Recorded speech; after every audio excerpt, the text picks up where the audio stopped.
이렇게 오늘 말씀 읽도록 하겠습니다. 디모데후서 4장 9절부터 11절까지의 말씀입니다.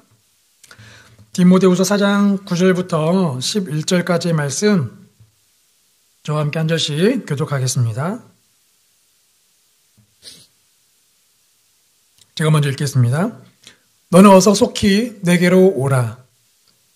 이 세상을 사랑하여 나를 버리고 데살로니가로 갔고 그레스에게는 갈라디아로 디도는 달마디아로 갔고 함께 읽겠습니다. 누가만 나와 함께 있느니라. 내가 올 때에 마가를 데리고 오라. 그가 나의 일에 유익하니라. 아멘. 네, 오늘은 새롭게 되면 연결됩니다. 2월달 주제인데요. 첫 번째 분열에서 하나로라는 제목으로 말씀을 나누도록 하겠습니다. 2주 동안 방학을 했습니다. 자녀들과 함께 또 티격태격 가정에서 보내신 분도 계시고 또 2주 동안 쉼을 누리신 분도 계실 겁니다. 저희가 이제 방학을 마치고 다시 또 예배를 시작하게 되는데요.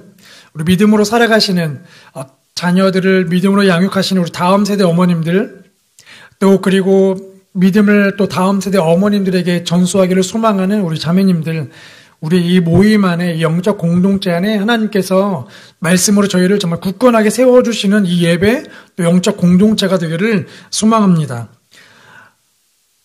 모든 사람들은 관계 안에서 살아가죠. 한동안 유행했던 MBTI가 있습니다. 젊은 사람들이 이 MBTI를 통해서 너의 MBTI는 뭐야? 외향형이야, 내향형이야, 관계형이야.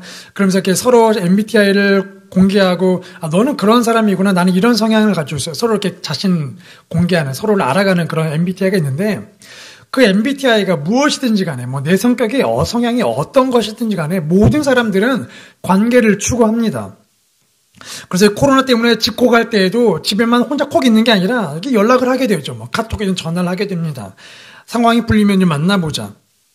또 우리 안에 이 갈등이 생겨도, 관계 안에 갈등이 생겨도 그것을 해결하여서 그 관계를 또 유지하려고 하는 이 관계에 대한 갈망들, 욕구들이 있죠. 코로나 시대로 인해서 비대면으로 만나지 못합니다. 그래서 이렇게 줌으로 모임을 하게 되는데 줌도 어떻게든 그 만남의 욕구를 해소해 주긴 하지만 기계적인 만남이란 느낌을 지울 수가 없습니다. 그만큼 우리 안에는 만나서 대면하고 웃고 서로 인격적인 관계에 대한 목마름들이 있죠. 오늘 말씀의 주제는 만남입니다. 만남, 다양한 만남 가운데서도 우리에게 힘을 주는 만남, 분열되는 상황 속에서 그 끊어지는, 갈라지는 틈을 메꿔주는, 하나로 만들어주는 그 만남에 대한 말씀을 오늘 나누려고 합니다. 오늘 제가 읽은 말씀은 디모데후서이죠. 디모데후서는 사도 바울이 쓴 13개의 편지 중에 가장 마지막에 쓰여진 편지입니다. 이제 곧 죽음을 앞두고 있는 사도 바울이 사랑하는 믿음의 아들 디모데에게 보낸 편지가 바로 디모데후서이죠. 이 디모데후서를 보면 제가 읽진 않았는데요. 디모데후서 4장 6절 말씀, 이 9절을 보면 사도 바울의 이런 마음이 담겨져 있습니다. 함께 같이 읽어보겠습니다. 시작. 전제와 같이 내가 벌써 부어지고 나의 떠날 시각이 가까웠도다. 이 말씀을 보면 전제와 같이 내가 부어지고, 전제는 희생제사이죠. 사도 바울이 이 마지막 편지를 쓰면서 디모데에게 이 글을 쓰면서 내 인생을 내가 쭉 돌이켜보니까 예수님을 만난 이후부터 죽음을 앞둔 시간을 보니까 내 인생은 전제와 같았다. 희생제사와 같았다. 예수님과 동행하는 그 걸음이 죽음을 향해서 가고 있는 희생제사와 같은 삶을 살았다라고 자신의 삶을 이렇게 회고하고 있습니다. 정말 그렇게 살았죠. 그러면서 이렇게 말하죠. 내가 떠날 시각에 가까웠도다. 여기 이 떠난다라는 단어는 이런 상황에 쓰이는 단어입니다. 배가 이렇게 정박해 있으면 이제 출항을 하기 위해서 배에 묶여있던 끈을 풀고 배가 이제 떠나는 그 상황, 그 끈을 푸는 것이 바로 이 떠난다는 단어입니다. 우리가 이렇게 야영을 가면, 캠핑을 가면 하룻밤을 머물죠. 그리고 다음날 일정을 위해서 텐트를 이제 쭉 해체하고 이렇게 텐트를 모읍니다. 그것이 바로 이 떠난다라는 단어입니다. 끈을 풀고 텐트를 다시 모은다라는 단어거든요. 그만큼 사도 바울이 죽음을 앞두고 있지만 내 인생은 끝이 아니라 이제는 또 새로운 시작을 앞에 두고 있다라는 이제 그런 마음이 담겨져 있죠. 죽음을 바라보는 시각이 다릅니다. 자, 그런데 이렇게 새로운 소망을 앞두고 있는 자신의 마음을 편지에 쓰고 있지만 그럼 불구하고 이 뒷부분을 보면 사도 바울에게 외로움이 느껴지고 있죠. 오늘 이 사도 바울을 통해서 하나님께서 우리에게 무엇을 말씀하시나 세 가지를 저희가 함께 살펴보려고 합니다. 첫 번째, 우리 모두에게는 우리의 믿음을 분열시키는 상황들이 있다는 것입니다. 우리의 상황, 분열시키는 상황들이 있다는 것이죠. 우리 9절, 10절 말씀을 같이 함께 읽겠습니다. 시작. 너는 어서 속히 내게로 오라. 대마는 그레스게는 갈라디아로, 디도는 달마디아로 갔고, 현재 이 사도 바울은 마음이 분열되는 상황에 있습니다. 현재 지금 로마 감옥에 갇혀 있어서 죽음을 앞두고 있죠. 당시의 감옥은 보통 지하에 파여져 있는 감옥인데 지상을 향해 있는 조그마한 구멍이 있는 창문을 제외하고는 온통 바닥이 차갑습니다. 또 당시의 계절이 겨울이 임박해 오고 있기 때문에 얼마나 추웠을까요? 지금처럼 제가 무슨 오리털 잠바를 입고 있는 것도 아니고 차가운 바닥 한기가 올라오고 있는 보일러 시설도 없고 난방 시설 없는 그 차가운 곳에 있는 사도 바울의 모습. 어두컴컴한 곳에서 차가운 물리적 공간에서 마음은 점점 외로워져가는 그 사도 바울의 상황을 볼 수가 있죠. 그런데 이제 10절에 보면 디모데에게 너는 어서 속히 내게로 오아라 하고 10절 말씀이 시작되는데 10절에 보면 우리 이 성경에는 번역되지 않은 단어가 하나 나옵니다. 왜냐하면 이란 단어가 나와요. 왜냐하면 너는 어서 속히 내게로 오라. 왜냐하면 즉 디모데를 간절히 원하고 있는데 왜냐하면 지금 외로움을 느끼고 있는데 왜냐하면 그 뒤에 구절을 보면 이 디모데를 간절히 보고 싶어한 이유가 지금 이 로마 상황, 밖의 상황으로 인해 교회가 흔들리고 있고 또 자기 주변에 있던 사람들이 떠나고 있는 상황인 겁니다. 그래서 외롭고 마음이 이 믿음이 흔들리는 상황이 생기니까 어서 속히 내게 오라라는 이제 사도 바울의 마음이 담겨져 있죠. 당시 상황을 보면 네로 황제 박해가 계속 진행되고 있었습니다. 당시에는 황제를 신으로 여겨야 하고 황제를 주인으로 모셔야 하는 상황이에요. 그런데 유독 그리스도인들만 황제를 신으로 여기지 않습니다. 하나님만이 유일한 신이시래요. 그리고 황제를 주인으로 모셔야 하는데 그리스도인들만 그 주라는 단어가 주인이라는 뜻인데 황제에게만 쓰이는 단어인데 그리스도인들이 이상하게 그 주라는 단어를 죽어버린 예수한테 주인이라고 부르는 겁니다. 그러니까 로마 황제가 볼 때는 그리스도인들이 모든 종교를 사실은 이제 다 인정하고 있지만 그리스도인들은 정말 꼴보기 싫은 사람들인 겁니다. 나를 신으로 여기지 않는 다른 사람을 주인으로 모시고 있는. 그렇기 때문에 로마에서는 계속 그리스도인들 향한 핍박이 계속 일어나고 있었죠. 경제적으로 막 압박을 하고 있죠. 또 사회적인 지위들, 위치를 막 박탈시킵니다. 심지어는 잡아서 죽이기도 하죠. 제가 터키 아울렛에 갔을 때에 오래전 일이지만 그때 만난 그 교회 그리스도인들을 보면 그래서 항상 이렇게 주민등록증을 이렇게 보여주는데 주민등록증은 종교란을 쓰는 게 있습니다. 보통은 다들 이제 이슬람을 이렇게 적죠. 그런데 그리스도인들은 거기에 이제 기독교라고 크리스천리티를 이렇게 적는 거예요. 그런데 이 주민등록증을 어디에 가든 이렇게 보여줘야 하는데 거기에 종교란을 확인하게 되면 취업을 할 수 있는데도 그 취업을 못 하게 되는 거예요. 은행에 대출을 못 받습니다. 직장 생활하고 있는데 종교를 바꾸면 갑자기 직장 부서를 이동하거나 갑자기 해고가 당하는 거예요. 그거를 정부에게 하소연할 수가 없는 겁니다. 암묵적으로는 종교를 인정하지만 그러나 모든 사람들의 생각 속에는 그리스도인이라 하면은 사회적인 이 박해와 핍박들이 은연중에 향하고 있는. 그래서 점점 믿음 생활하기가 어렵다는 거예요. 친구들도 떠나기 시작한다는 겁니다. 하물며 지금 상황이 이런데 로마 시대는 얼마나 힘들었겠습니까? 그러니까 로마의 박해 속에서 교회가 자꾸 무너지고 성도들이 교회를 자꾸 떠나게 되는 거죠. 더 안타까운 건 이 교회를 섬기는, 교회를 사역을 하고 있는 사역자들이 교회를 떠난 일들이 빈번하게 발생했다는 겁니다. 10절 말씀을 보면 데마가 이 세상을 사랑하여 나를 떠났다라고 나오고 있죠. 데마는 빌레몬서나 골로새서를 보면 사도 바울과 동역했던 동역자였습니다. 든든한 동역자였죠. 그런데 이 본문을 보면 이 세상을 사랑하여, 사랑하는 단어 보면 아가파오라는 단어가 쓰이거든요. 이 아가파오는 우리가 하나님의 사랑을 이야기할 때 아가페 사랑이라고 흔히 얘기하죠. 아가페. 헌신적인 사랑, 목숨을 바치는 사랑. 바로 이게 아가페 사랑인데 그 아가페라는 단어가 여기에 지금 쓰여지고 있는 겁니다. 즉 데마는 분명히 예수 그리스도께 헌신했던 사람인데 그 밖의 상황을 견디지 못하고 세상을 사랑하여 교회를 떠난 겁니다. 믿음을 떠났는데 세상을 사랑하는 게 단지 달콤한 유혹이 한번 살짝 넘어간 수준이 아니고 목숨을 바쳐 세상을 사랑하는 사람으로 바뀌어버렸다는 겁니다. 그러니까 사도 바울에게 있어서 귀한 동역자인데 갑자기 세상이 좋다고 떠나버렸고 완전히 목숨을 바쳐 헌신하며 세상을 사랑하니까 사도 바울에게 너무나 큰 충격이 될 수밖에 없는 거죠. 그래서 아마도 이 사도 바울의 마음이 정말 당황스럽고 혼란스럽고 때로는 막 화가 나기도 하고 너무 안타깝기도 하고 여러 번 권면했겠지만 결국은 떠나버린 그 대마를 보면서 사도 바울의 마음이 한켠이 뻥 뚫려버린 느낌이 들었을 것입니다. 우리에게도 이런 상황들이 있죠. 우리에게도 우리의 믿음이 분열되는 상황들이 있습니다. 우리 주변에도 보면 믿음이 분열되는 상황 속에 있는 사람들이 있죠. 갑자기 함께 예배하던 사람들이 갑자기 예배 현장에서 사라져버립니다. 연락해보면 이제 교회를 많이 떠났습니다. 굳이 교회 갈 필요를 못 느끼고 있는 거예요. 그런 사람들 보면 참 마음이 아픕니다. 더군다나 정말 친했던 사람, 정말 기도도 같이 했던 동역자인데 교회를 떠나버리게 되면 너무나 속상하는 거죠. 마음이 정말 뻥 뚫리는 그런 심정까지도 느껴지게 됩니다. 또 우리의 믿음을 보면 굳이 다른 사람의 상황을 볼 필요가 없이 우리의 상황을 보면 나의 믿음이 분열되고 흔들릴 때가 참 많죠. 세상의 갈등 속에서 자꾸만 세상을 기웃기웃거리게 됩니다. 그런데 그렇게 믿음이 분열된 상황 속에서는 우리의 모습을 보면 단지 개인적인 문제가 아니라 우리의 그런 상황이 누군가에게 영향을 끼치고 있다는 거죠. 대마가 사도 바울에게 그런 영향을 끼쳤던 것처럼 우리의 분열되는 믿음도 누군가에게 영향을 끼친다는 겁니다. 특별히 부모라고 한다면 자녀는 부모를 보고 자라기 때문에 우리의 그런 분열되는 믿음과 흔들리는 상황들이 분명히 자녀에게 영향을 끼치고 있다는 것이죠. 어쩌면 자녀들의 마음에 그 믿음의 구멍이 뻥뻥 뚫린 일들이 생기고 있을지도 모른다는 겁니다. 그래서 정말 연약하고 부족한 우리가 부모가 된다는 건 정말로 두렵고 떨리는 일인 것이죠. 이렇게 우리 삶에는 우리의 믿음을 분열시키는 상황들이 계속 벌어지고 있다는 겁니다. 그런데 그런 상황 속에서도 하나님이 주시는 특별한 그런 만남들이 있죠. 두 번째 메시지는 바로 분열에서 하나됨을 지켜주는 만남이 있다는 것입니다. 우리 10절과 11절 말씀을 같이 읽겠습니다. 시작.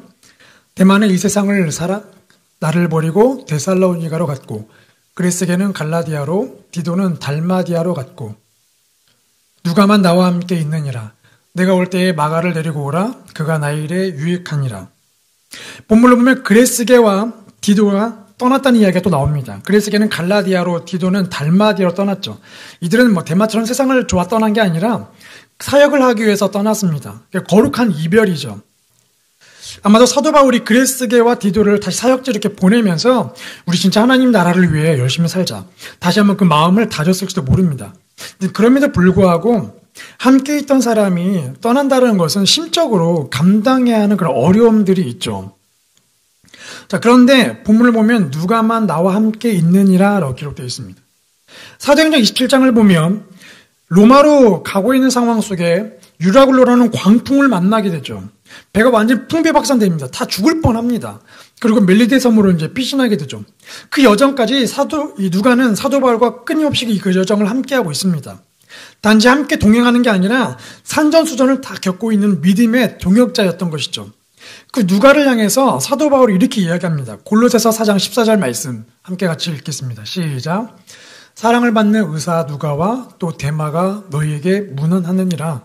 사랑을 받는 의사 누가라고 사도 바울이 소개하고 있죠. 아마도 연약한 바울의 건강을 책임지기 위해서 누가가 계속 사도 바울과 동행했을 것입니다. 그리고 우리가 누가복음과 사도행전을 보면 시간 순서대로 꼼꼼하게 기록하고 있거든요. 누가가 그만큼 기록을 참 잘하는 사람이죠. 그러니까 어쩌면 감옥에 갇혀있는 사도 바울을 대신해서 사도 바울의 편지를 논리적으로 꼼꼼하게 적어주는, 또 눈이 점점 시력이 약해져가고 있는 사도 바울 대신해서 편지를 써주는 문서 사역자로서 역할로 동역의 삶을 하고 있었던 것이죠. 자, 그런데 누가가 왜 남아있을까? 다 떠나고 있는데 왜 누가 남아있을까? 바로 비전 때문입니다.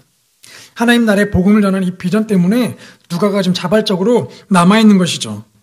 바울에게 얼마나 힘이 되었을까요? 그래서 우리 주변을 보면 우리가 원하지 않았음에도 불구하고 우리 곁에 머무는 사람들이 있습니다. 하나님께서 보내주신 그 동역자들이 있죠. 내 믿음이 흔들릴 때에 그 믿음을 붙잡아주는 그런 사람들이 있습니다.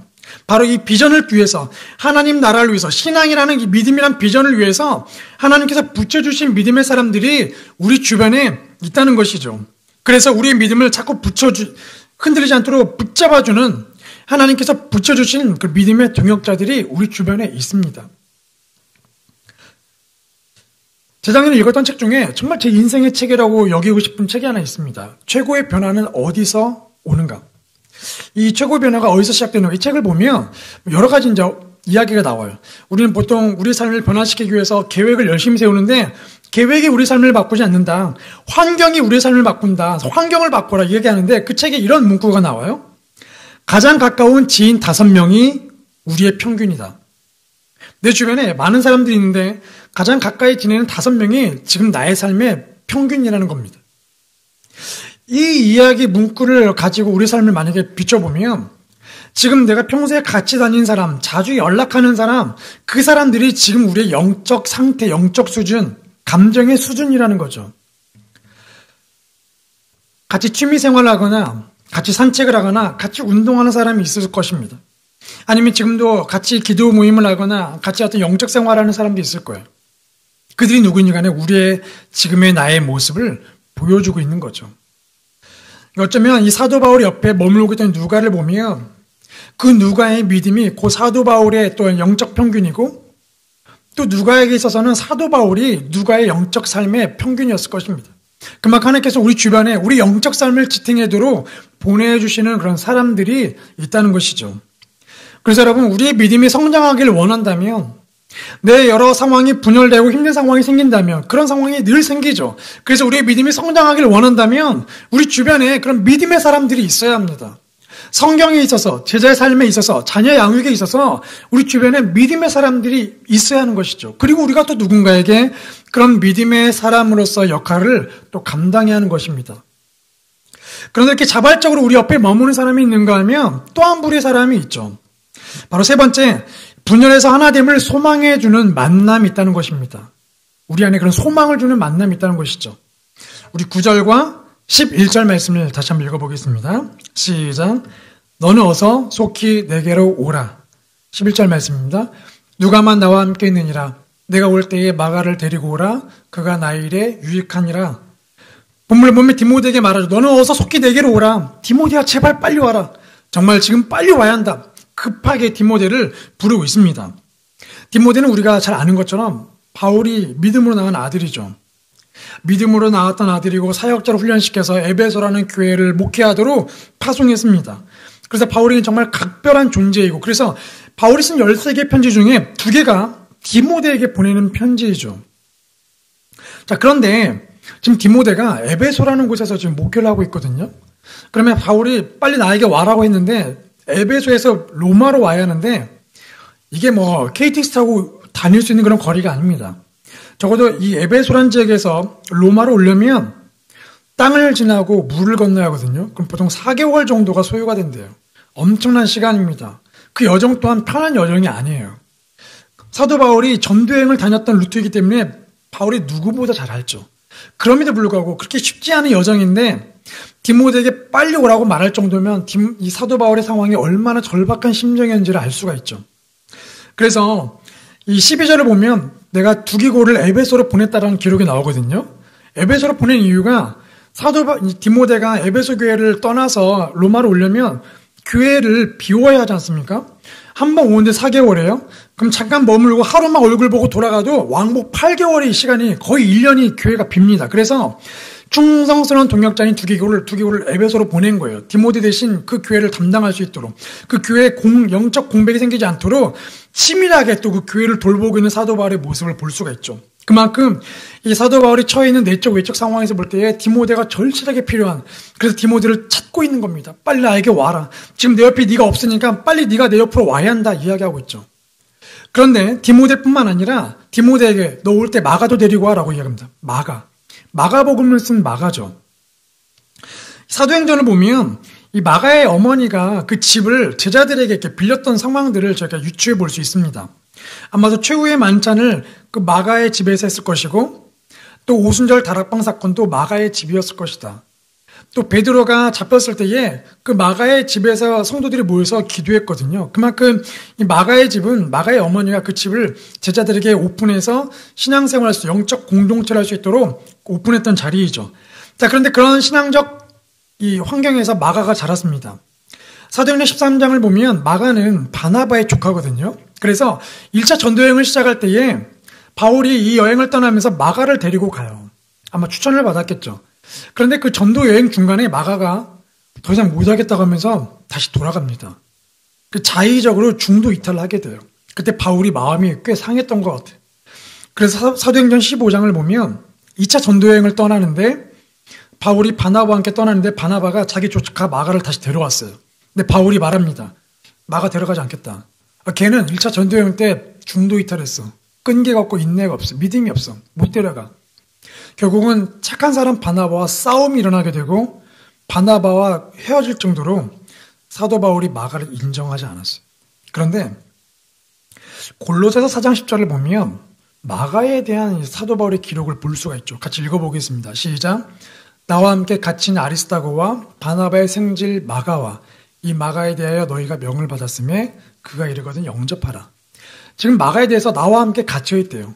로마 감옥에 첫 번째 갇혔을 때에 이 마가가 자신과 함께 지금 감옥에 갇혀있는 겁니다. 그러니까 그전에는 전도여행을 떠나지 않는 믿음이 연약한 마가였다면 이제는 어느 순간 어느 때부터인가 마가가 믿음이 성장해서 바울과 함께 감옥에 갇힐 정도로 귀한 동역자가 되어 있는 것을 저희가 볼 수 있는 것이죠.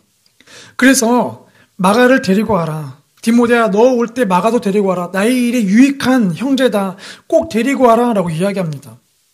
이런 환경을 보면 이 바울의 상황이 정말 분열될 수밖에 없는 어려운 상황 가운데 있지만 곁에 하나님께서 주신 누가뿐만 아니라 이제는 자신에게 힘을 줄 수 있는 이 분열을 하나로 묶어줄 수 있는 소망을 주는 디모데와 마가를 계속 끊임없이 찾고 그들을 불러내고 있는 모습을 볼 수가 있죠.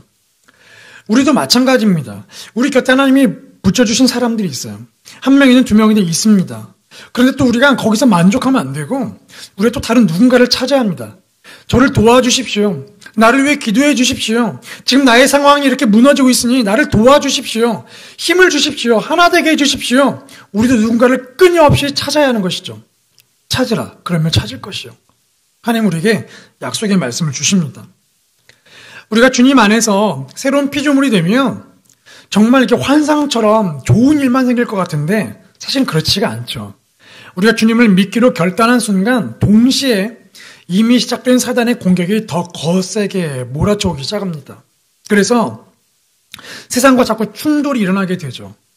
메슬론 학자가 인간의 욕구를 이야기하면서 5가지를 이야기합니다. 첫째, 인간에게는 가장 기본적인 생리적 욕구가 있다. 먹고 싶고 자고 싶고 눕고 싶은 이 생리적 욕구가 있다. 이 욕구가 충족되면 그 다음에 채워진 욕구가 안전에 대한 욕구이다. 좋은 집에 살고 싶다. 돈이 있으면 좋겠다. 재정에 대한 욕구. 내 삶을 이렇게 안정적으로 만들어주는 욕구가 생긴다는 것이죠. 그 욕구가 채워지게 되면 이제는 사회적 욕구가 생기는 겁니다. 어딘가 소속되고 싶다. 나도 저기 무리에 소속되고 싶다. 이런 사회적 욕구. 그 사회적 욕구가 충족되어서 사회 안에 공동체에 머물게 되면 이제는 거기서 명예 욕구가 생긴다는 거예요. 인정받고 싶고 나도 높임받고 싶고 칭찬받고 싶은 겁니다. 그게 채워지고 충족되면 박수를 받기 시작하면 그때 비로소 우리가 이제 꿈을 실천하고 싶은 자아실현의 욕구가 생긴다는 것이죠. 이게 인간의 그냥 기본적인 욕구라는 겁니다. 그런데 이 기본적 욕구 안에는 우리가 끊임없이 세상과 충돌이 일어나게 돼요. 생리적 욕구, 먹고 싶고 자고 싶은 기본적인 욕구에서도 세상과 충돌이 일어나게 됩니다. 그래서 예수님 말씀하시잖아요. 무엇을 먹을까, 무엇을 마실까 염려하지 말아라. 가장 그 기본적인 욕구로 염려하지 말아라. 그거 첫 번째 욕구 그 안에서도 하나님께 자기의 삶을 드리는 믿음으로 살아가는 삶을 살라고 말씀하시지 않습니까? 우리 안에 일어나는 이런 영적 충돌, 갈등 속에서 우리 믿음이 분열되는 상황 속에서 결국 우리는 믿음을 떠나거나 세상을 떠나는 둘 중에 하나의 상황이 생기게 되는 것이죠. 그래서 오늘 말씀을 통해서 우리가 소망하게 됩니다. 하나님, 나의 삶에 이런 상황이 계속 생깁니다. 세상에 어떤 핍박은 없지만 갈등과 충돌로 인해 나의 믿음이 흔들립니다. 주님, 이럴 때에 나의 믿음이 흔들리는 것을 붙잡아줄 수 있는 사람들을 너에게 붙여주십시오. 보내주십시오. 지금 나의 믿음이 이렇습니다. 보내주십시오. 우리가 간절하게 주변을 주변을 보면서 주변에 있는 믿음의 사람을 보면서 고마움을 표현할 뿐만 아니라 끊임없이 찾아야 하는 것이죠. 또 두 번째, 우리가 이제는 그런 사람이 되어야 하는 것입니다. 누군가에게 믿음을 붙잡아주는 그런 사람. 누군가의 믿음이 흔들리고 있으면 그냥 지켜보는 게 아니라 다 그래. 야, 다 요즘은 다 그래. 이게 아니라 자매님, 요즘 많이 힘들죠. 기도할게요. 힘내십시오. 예배 포기하면 안 됩니다. 믿음 포기하면 안 됩니다. 기도 포기하면 안 됩니다. 이제는 우리가 누군가의 분열되는 상황을 하나로 묶어주는 그런 사명을 가지고 살아가야 하는 것이죠. 오늘 하나님께서 우리를 보내십니다. 코로나로 인해 가정에서 티격태격 자녀들과 배우자들과 함께 티격태격 살아가는 우리에게 말씀하십니다. 분열되는 상황에 있는 우리에게 말씀하십니다. 그리고 이제 우리를 누군가에게 보내십니다. 일터로 보내시고 사람들의 관계로 보내시면서 우리가 이제는 그런 사람이 되라고 말씀하십니다. 이제는 너희가 디모데가 되고 마가가 되어라. 누가가 되어서 누군가를 붙잡아줘라. 오늘 우리에게 말씀하십니다. 우리 자매님들 삶이 분열되는 상황을 하나로 만들어가는 그 중심에서는 믿음의 자매님들 될 수 있기를, 누군가가 우리 자매님들 통해서 그 분열되는 마음을 붙잡고 믿음을 추스리고 일어날 수 있는 회복의 삶을 경험하는 일들이 오늘 저에게 일어나기를 소망하고 축복합니다. 함께 같이 찬양하시겠습니다. 나 주님의 기쁨 되기 원하네. 주님, 내 삶에 내 기쁨이 되는 것을 원하는 것이 아니라, 누군가의 기쁨이 되기를 원하는 것이 아니라 주님의 기쁨이 되기를 원합니다. 주님의 일을 하기를 원합니다. 성령으로 내 마음을 깨끗하게 해주셔서 새 부대가 되게 해주셔서 이 주님의 일을 감당하게 하여 주옵소서. 우리 함께 같이 찬양하시겠습니다.